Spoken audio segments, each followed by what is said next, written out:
ইন্নাল হামদালিল্লাহি ওয়াহদা ওয়াসসালাতু ওয়াসসালামু আলা মান লা নাবিয়্যা বা'দা আউযু বিল্লাহি মিনাশ শাইতানির রাজীম ওয়া ইয ক্বালা লুকমানু লিবনিহি ইয়া বুনাইয়া লা তুশরিক বিল্লাহ ইন্নাশ শিরকা লাযুলমুন আযীম।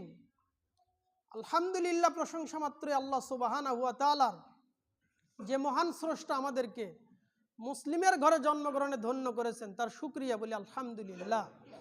সে আল্লাহর কাছে চাই যে আল্লাহ আমাদেরকে প্রকৃত মুসলিম, খাঁটি মুসলিম হিসেবে পরিগণিত করেন, আমিন। আল্লাহ তাআলা আমাদের সম্পর্কে বলেন সূরা ইউসুফ, ওয়ামা ইউমিনু আকসারুহুম বিল্লাহ ইল্লা ওয়া হুম মুশরিকুন। পৃথিবীর অধিকাংশ মানুষ ঈমানদার নয়, তবে তাদের ঈমানের সাথে শিরক মিশ্রিত আছে। শিরক মিশ্রিত ঈমানদার। আর শিরক এমন একটি বিষয়, যেই বিষয় মানুষের ঈমানকে নষ্ট করে দেয়, বাতিল করে দেয়। আমরা ওযু ভঙ্গের কারণ জানি, আমরা সালাত ভঙ্গের কারণ জানি, কিন্তু আমাদের ঈমান, আমাদের ইসলাম, এই ঈমান ইসলাম ভঙ্গের কারণই বা আমরা কয়জন জানি? ওযু যেভাবে ভেঙে যায়, সালাত যেভাবে ভেঙে যায়, অনুরূপভাবে আপনার আমার ঈমানও ভেঙে যায়। পূর্ববর্তী সালাফগণ ঈমান ভঙ্গের কেউ 10 কারণ, কেউ বা 10-এর ঊর্ধ্বে একাধিক কারণ উল্লেখ করেছেন। এর মধ্যে একটা প্রধান কারণ শিরক করা, আল্লাহর সাথে অংশীদার স্থাপন করা। কেউ যদি আল্লাহর সাথে শিরক করে তাহলে তার ঈমান নষ্ট হয়ে যায়, ঈমান ভেঙে যায়। ঈমান এর বিপরীত হলো শিরক। শিরক করলে তার কোনো ইবাদত আল্লাহ তাআলা গ্রহণ করবেন না। শিরক এতটাই মারাত্মক, এতটাই ভয়াবহ অপরাধ। তো শিরকের আলোচনা কেন? আমি প্রথম খুতবায় দেখিয়েছি যে অর্ধ শাবানের 15তম রাতে আল্লাহ তাআলা পৃথিবীর সমস্ত মানুষকে ক্ষমা করে দেন। 2 শ্রেণীর মানুষ, অন্য হাদিসের বর্ণনায় মোট 3 শ্রেণীর মানুষকে আল্লাহ তাআলা ক্ষমা করেন না। এর মধ্যে 1 শ্রেণীর মানুষ হলো যারা শিরক করে, যারা আল্লাহর সাথে অংশীদার স্থাপন করে, তাদেরকে আল্লাহ তাআলা ক্ষমা করবেন না। আপনারা যদি কোরআন অধ্যয়ন করেন, কোরআনে আল্লাহ তাআলা সর্বপ্রথম যে নির্দেশ দিয়েছেন সেটা কি? ইয়া আইয়ুহান নাসু উবুদু রাব্বাকুম, হে ঈমানদারগণ, তোমরা একমাত্র আল্লাহর ইবাদত করো। সূরা ফাতিহাতে আমরা ইবাদত করি, এই কথার স্বীকৃতি দেই। কিন্তু কোরআনের যদি আদেশ নিষেধ অন্বেষণ করা হয়, তাহলে দেখবেন সূরা বাকারার 22 এবং 23 নম্বর আয়াত, আল্লাহ তাআলার প্রথম নির্দেশ যে তোমরা আল্লাহর ইবাদত করো। আর 23 নম্বর আয়াতের মধ্যে আল্লাহ বলেন, ফালা তাজআলু লিল্লাহি আনদাদা ওয়া আনতুম তা'লামুন, আর তোমরা জেনে বুঝে আল্লাহর সাথে অংশীদার স্থাপন করো না, আল্লাহর সাথে শিরক করো না। তাহলে আল্লাহর ইবাদত করার প্রথম আদেশ, আর আল্লাহর সাথে শিরক করো না, আল্লাহর সাথে অংশীদার স্থাপন করো না, এটা কোরআনের প্রথম নির্দেশ, নিষেধ, যে তোমরা আল্লাহর সাথে শিরক করো না। শিরক ভয়াবহ অপরাধ। শিরকের অপরাধ কি? লোকমান আলাইহিস সালামের ঘটনায় আমরা এই মাসের দ্বিতীয় খুতবায় দেখেছি, লোকমান আলাইহিস সালাম তার ছোট্ট ছেলেকে উপদেশ দিতে গিয়ে প্রথম উপদেশ দিয়েছেন, ইয়া বুনাইয়া লা তুশরিক বিল্লাহ, হে বৎস, হে আমার আদরের ছেলে, হে আমার স্নেহের ছেলে, তুমি আল্লাহর সাথে শিরক করো না। কেন? ইন্নাশ শিরকা লাযুলমুন আযীম, কারণ শিরক হলো মহা অপরাধ, মহা জুলুম, মহা পাপ। শিরকের অপরাধ অত্যন্ত ভয়াবহ, অত্যন্ত জটিল। নবী মুহাম্মদ সাল্লাল্লাহু আলাইহি সাল্লামকে লক্ষ্য করে আল্লাহ বলেন, ওয়ালাকাদ উহিয়া ইলাইকা ওয়া ইলাল লাযিনা মিন ক্বাবলিক, হে নবী, আমি আপনার প্রতি ওহী করেছি এবং আপনার পূর্বে যত নবী রাসূলের প্রতি আমি ওহী করেছি, তাদের কাছে একটা নির্দেশ ছিল, লাইন আশরাকতা লা ইয়াহবাতান্না আমালুক, যে আপনিও যদি শিরক করেন, আপনি যদি আল্লাহর সাথে অংশীদার স্থাপন করেন, লা ইয়াহবাতান্না আমালুক, তাহলে আপনার সমস্ত আমল বাতিল, সমস্ত আমল বরবাদ, আর আপনি কি হয়ে যাবেন? ওয়ালা তাকুনান্না মিনাল খাসিরিন, আর আপনি ক্ষতিগ্রস্তদের অন্তর্ভুক্ত হয়ে যাবেন, মানে আপনি জাহান্নামীদের অন্তর্ভুক্ত হয়ে যাবেন। শিরক এতটাই ভয়াবহ অপরাধ, এতটাই মহাপাপ, এটা নবী সাল্লাল্লাহু আলাইহি সাল্লামের উপরে আল্লাহর নির্দেশ। সূরা আনআমে একসাথে 18 জন নবীর ঘটনা আল্লাহ তাআলা উল্লেখ করেছেন, সংক্ষেপে 18 জন নবীর নাম উল্লেখ করেছেন। আমরা জানি কোরআনে এবং হাদিসে 25 জন নবীর বর্ণনা পাওয়া যায়। তো এর মধ্যে থেকে 18 জন নবীর নাম আল্লাহ তাআলা সূরা আনআমে উল্লেখ করেছেন। সূরা আনআমের 74 নম্বর আয়াত থেকে 88 নম্বর আয়াত পর্যন্ত দীর্ঘ আলোচনা আপনারা দেখে নেবেন।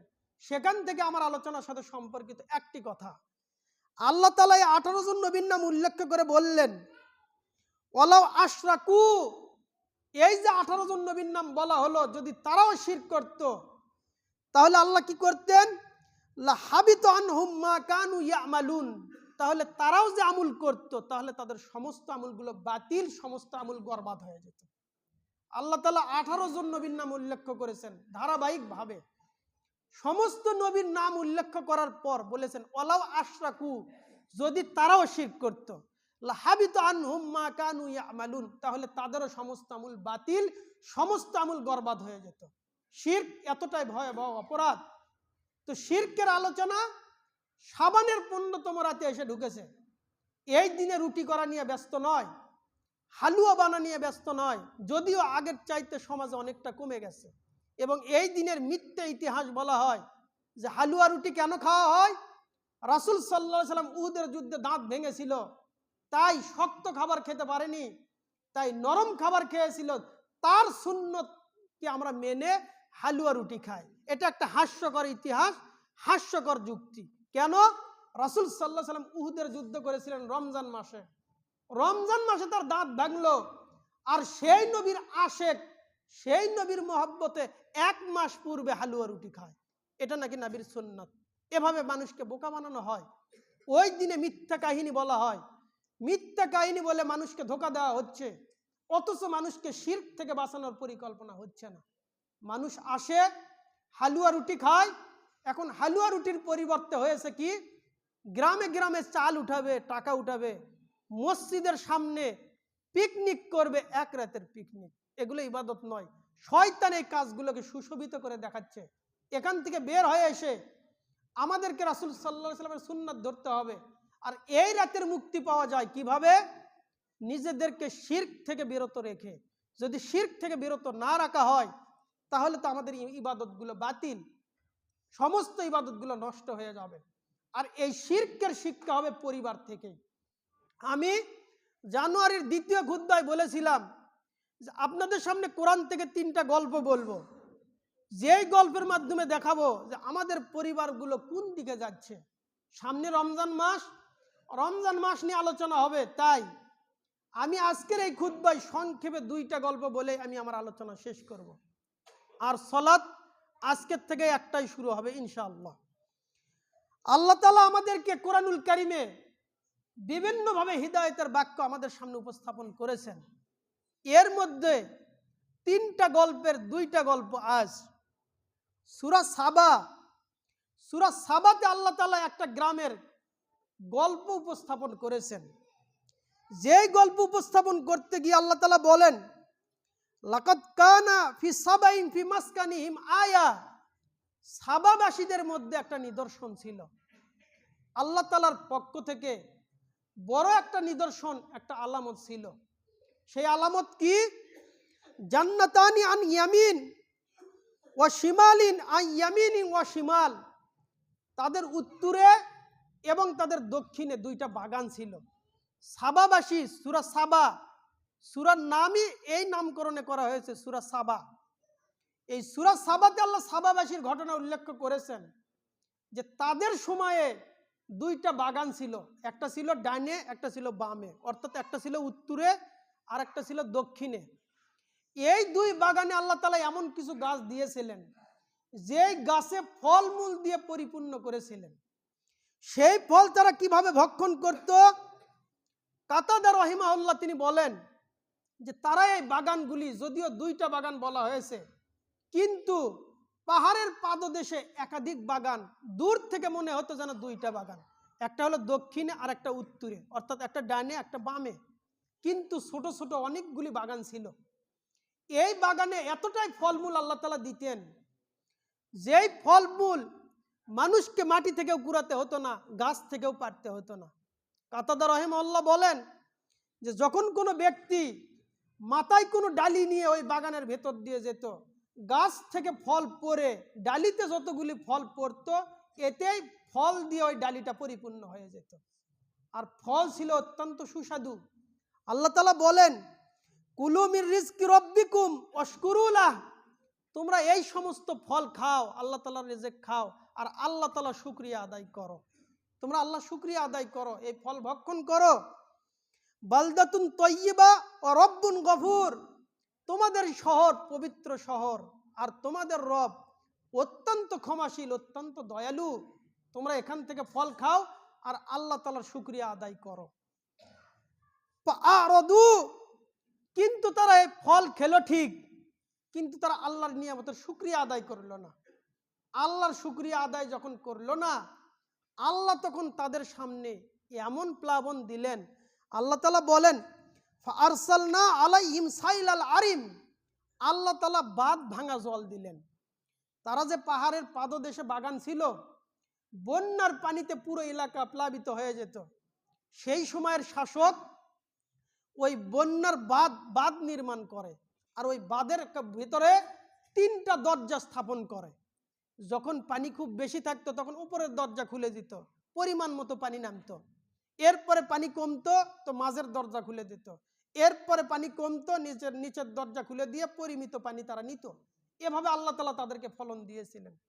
কিন্তু তারা যখন এই ফল ভক্ষণ করলো, কিন্তু আল্লাহর শুকরিয়া আদায় করলো না, নিয়ামতের সাথে কুফরি করলো।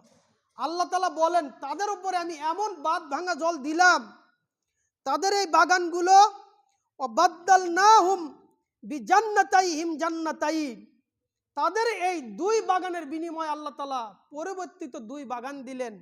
যেই 2 বাগানের ফলমূল হলো এমন, যাওয়াতাই উকুলিন খামতিন ওয়া আসলিন ওয়া শাইয়্যিম মিন সিদরিন কলিল, ওই যে আগের যে ফলমূল ছিল ওই ফলমূলগুলো বিলুপ্ত করে দিয়ে আল্লাহ তাআলা এবার স্বাদবিহীন ফলমূল দিয়ে দিলেন।